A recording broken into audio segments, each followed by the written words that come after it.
Good morning, ladies and gentlemen. My name's Duncan Schieb. I'm the Head of Development at A Friend's Place. And today's a pretty exciting day. This is our first vodcast.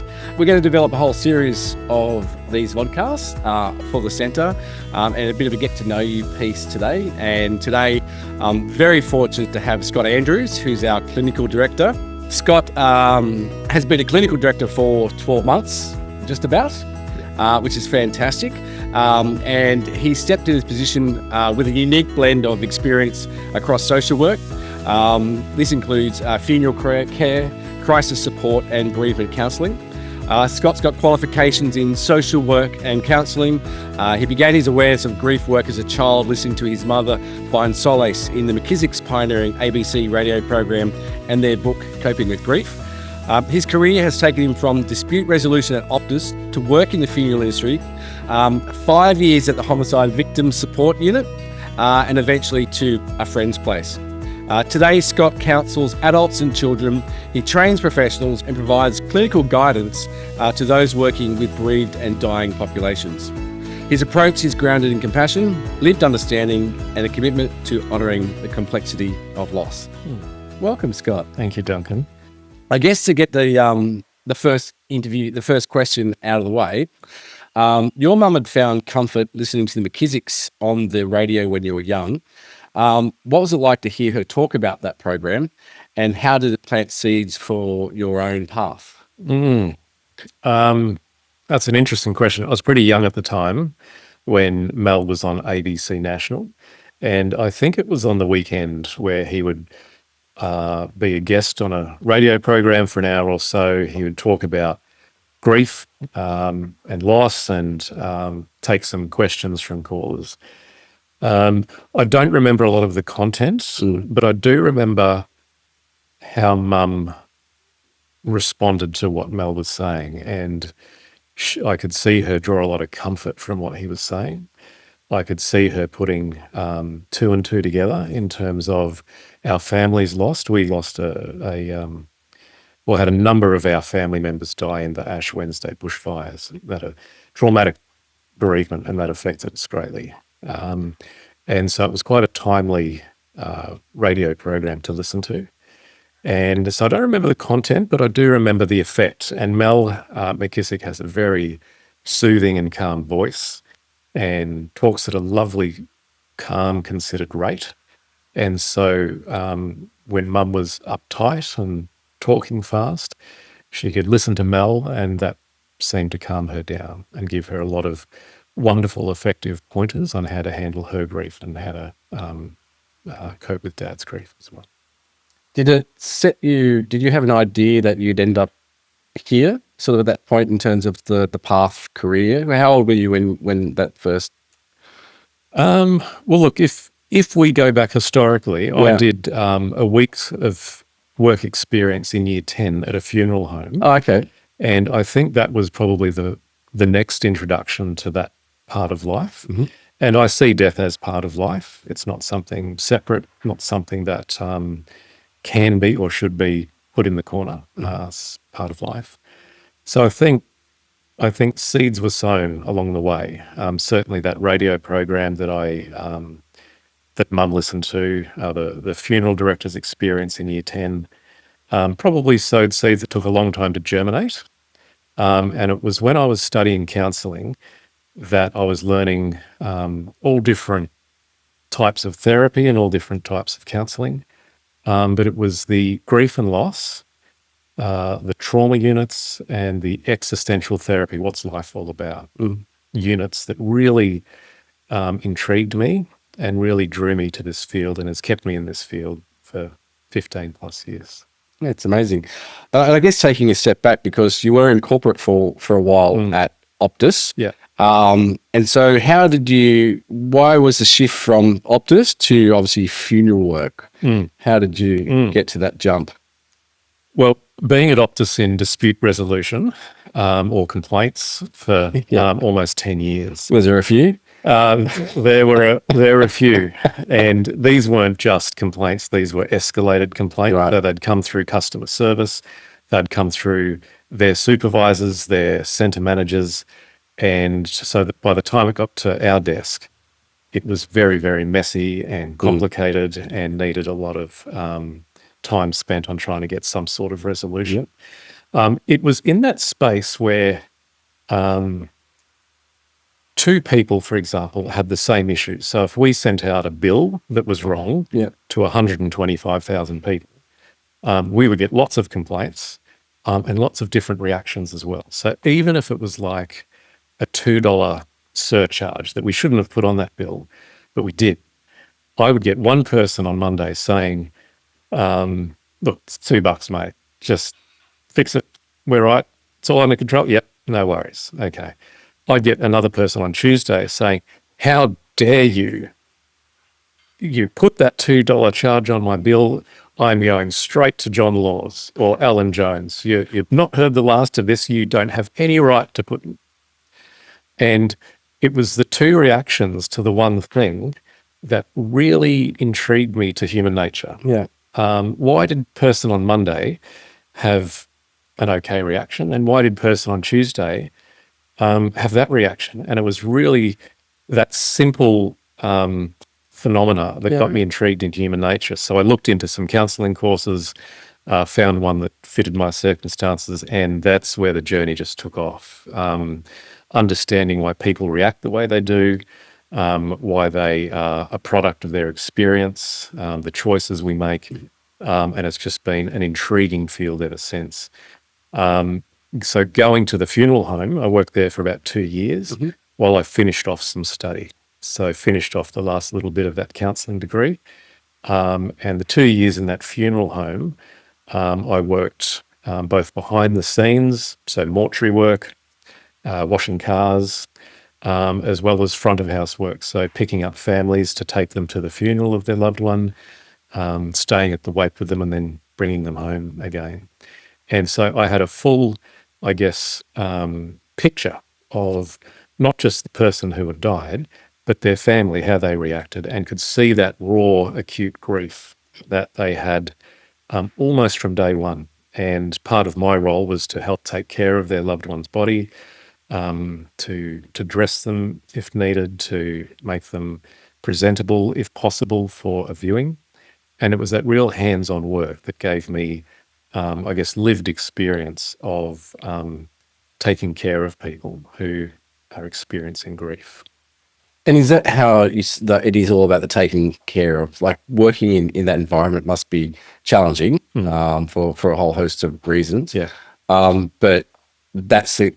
I guess, I mean, I had no experience in a funeral home. I've obviously attended my share of funerals and had various experiences, I guess, from the door. So how did that sort of continue to shape you in terms of your thoughts around understanding grief to today? Yeah, well, I was very blessed to work in a funeral home that were respectful front of house and continued that respect back of house when family members weren't watching as well. So how we took care of people who had died was with dignity and respect behind the scenes, just as much in front of family members who were watching our every move at the funeral as well.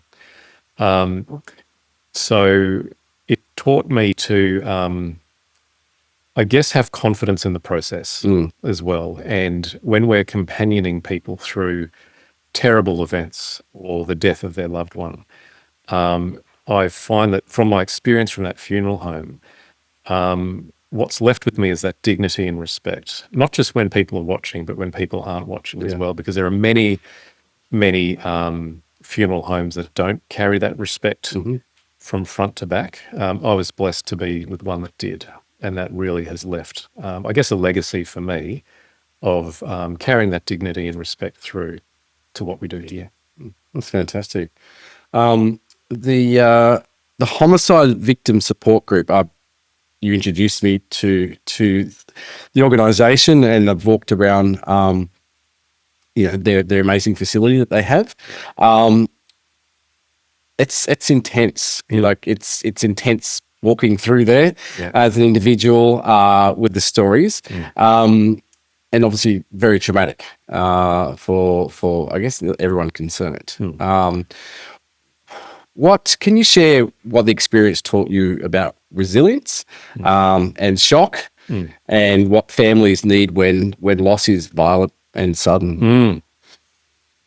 That's a big question because traumatic bereavement, whether it's through homicide or suicide or car accident, has that high element of trauma with it as well. So at the Homicide Victim Support Group, we were supporting families, and they do support families where their loved ones were either witness to their death, violent death, or they found the person after they had died. So just a lot of traumatic elements to that.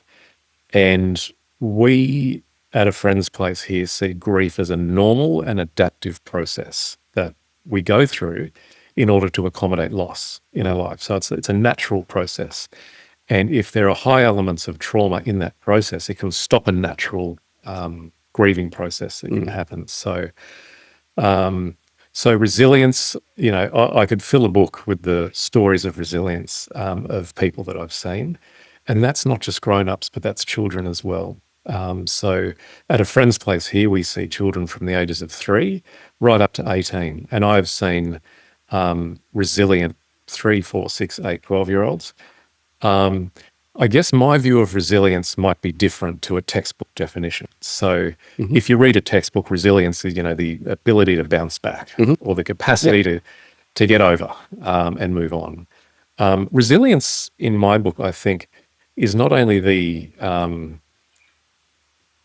learning to accommodate loss, but it's, I guess, the courage to show up every day. And my clients, our clients, and even myself, we have big capacity days and we have low capacity days. And that's going to be the case for the rest of everyone's life. Some days you'll just be able to smash it out of the park. You'll be able to, have moments of feeling good, feeling productive. And there are other days where the capacity will be shrunk and you won't be able to get out of bed. And I see resilience as both of those things. It's not just the person who's experienced incredible loss and does a podcast or writes a book or takes the stage or does a TED talk. It's also the people who quietly show up with courage because they've got no other choice. And I think that for me is resilience just as much as the ones that we can see and who seem to be doing great. Resilience, sure. And I think it's also the quiet courage of I'll try again tomorrow. What, I guess, look at on the resilience aspect, you listen to pain every day. And over the years, I don't know how many clients that you have would be hundreds of thousands, no doubt. What's your anchor or practice that keeps you grounded for yourself? Another big question, Duncan. It's hard hitting here. Yeah. I guess for me, it starts with a framework. Yeah. And when I was at Optus for 10 years, in complaints, so day after day, call after call, letter after letter, going to tribunals, going to mediation, all I ever heard about Optus for 10 years is what we did wrong. So the phone's not working, the bill's wrong, the customer service person was rude. So just day after day of stuff that went wrong, stuff that didn't work. And I found at the end of 10 years of that, when I left Optus, I had absolutely no faith in Optus as a company because I'd heard all the stuff that went wrong. Yeah, for 10 years, I'd heard anger, I'd heard pain, and so why I say that is because if I'm in this field hearing nothing but pain and brokenness and trauma and grief, at the end of my days, I will have lost faith in life.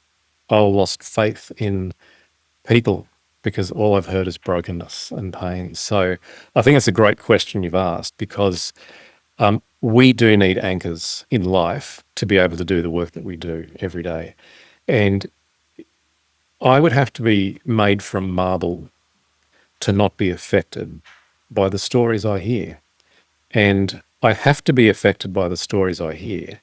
Otherwise, I'm in the wrong job.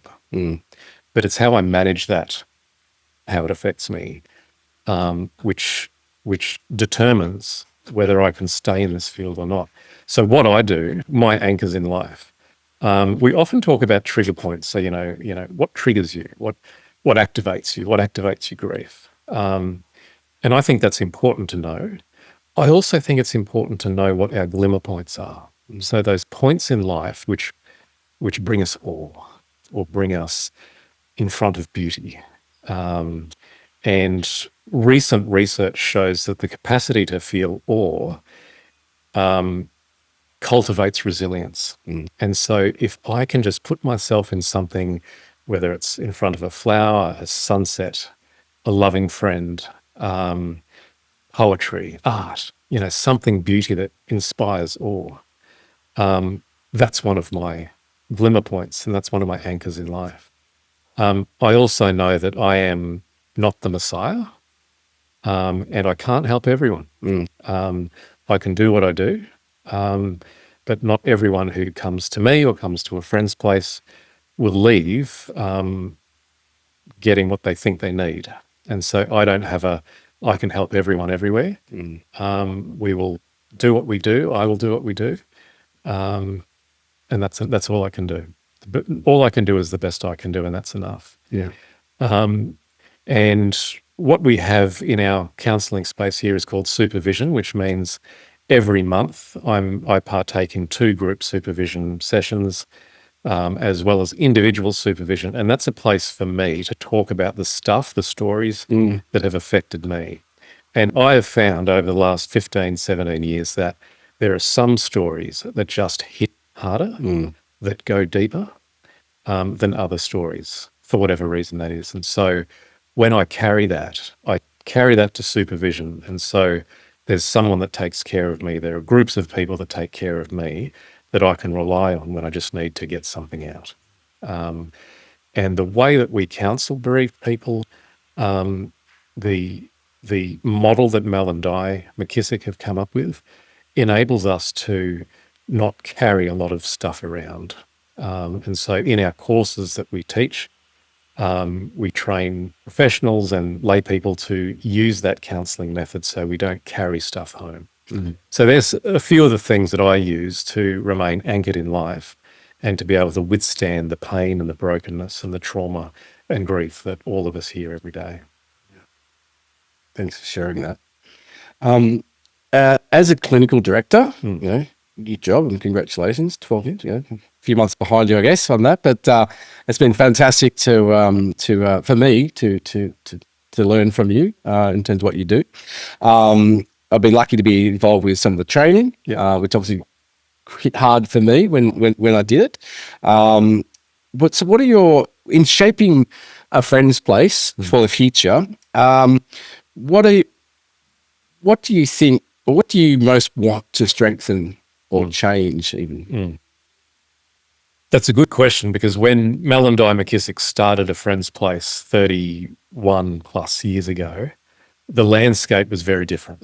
And so Mel and Di McKissick were the only ones who were training counsellors in this thing we called grief and bereavement. Mel and Di McKissick are internationally renowned for their experience, for the model of counselling that they've crafted over many years. So part of my role is to look at the landscape that we have now, where there's lots of people talking about grief and loss. There's lots of people doing training online, via correspondence, in person. And so back then, when this place started, that wasn't the case. And so we've really had to be mindful of keeping the message, but utilising different mediums to communicate that message. So I have a heart to teach people, both lay people and professionals, the model of counselling and the core principles that Mel and Di have come up with over many decades of experience. And in the counselling and psychology world these days, it's all about evidence-based practice. So it has to be researched. It has to be, watertight. There needs to be peer-reviewed articles written. There needs to be random controlled trials. So evidence-based practice is very, very esteemed in the counselling field. what I've observed here at a friend's place is that what we use and what we do isn't evidence-based practice. It's more practice-based evidence. And so it's over years and years and years of talking with hundreds and thousands of bereaved people that Mel and I have created this counselling model and crafted these core, rudimentary, fundamental principles of bereavement counselling that have withstood the test of time. And now, as research is starting to gain pace with what Mel and I have been doing, a lot of what they've been doing, most of what they've been doing, all of what they've been doing is being validated and affirmed by current research. And so my heart is to keep that core message that grief is a natural, adaptive human process. It's not a disease to be cured. It's not a sickness to be healed. It's not a problem to be solved. It's not something to be gotten over. We use language like grief is something you learn to live with. We learn to integrate grief. We learn to accommodate grief. We learn to live with. So we don't use get over and move on, because grief, the way we conceptualize it, is really about love and attachment. And so if you love someone forever, regardless of whether they're here physically, you will grieve for them forever. That's the price of love. And that grief will change in shape and intensity over time. Absolutely. But it's not something to be eradicated or exercised from life. And I think certainly from a medical model or from a lot of the training I've seen, it's a lot of how do we get over this and how do we move on? And in our way, we don't move on, we move with. And we learn to grow with our grief, around our grief. It's not something that needs to be, put in a corner, never talked about and gotten over. So I would love to keep those core messages whilst being relevant to the need of the time. And I think the need is great for professional training in bereavement counselling. And I'd love to keep that message while looking at different mediums and how to get that message out. It's a great answer. Very thoughtful. What's one piece of wisdom you'd probably share with someone who has just experienced the death of a loved one, particularly if that loss, that death is sudden or traumatic? Another big question. So, what I use in my personal life is adapted from what I use in my professional life. So, Mel McKissick says, the first rule, there are only two rules in bereavement counselling. The first rule is to slow down. And the second rule is to slow down. And so my advice to clients and friends and people who call me for advice about what to do, slow down. Slow down. Okay. And first we survive. Is it as simple as that, though? Well, that's the entry. Slow down. And knowing that we survive first, and then we grieve. And so if my house is burning down and I'm watching it, I'm not grieving, I'm in shock. I may have just gotten out. So I'm still numb. I'm still got the adrenaline flowing and the cortisol flowing. So, we're not talking about grief yet. We're talking about surviving, getting out of the fire first. And then we're talking about taking care of our organism, our body. So lots of water, as much nutritious food as you can, because when we're traumatized or in shock, our appetite goes out the window. So focusing on taking care of our organism first, that's survival. And the cliche is everyone grieves in their own way. You may have heard that. I have. Books. You may have heard that many times. Everyone grieves in their own way. What's that mean, though? Everyone wears different size shoes. What's that mean? So what my role is, not only as a bereavement counsellor, but as a friend, is to find out who that person was before their life came apart.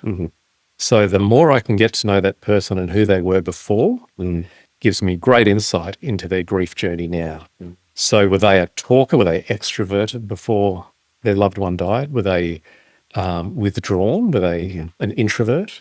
Because we become amplified versions of who we are.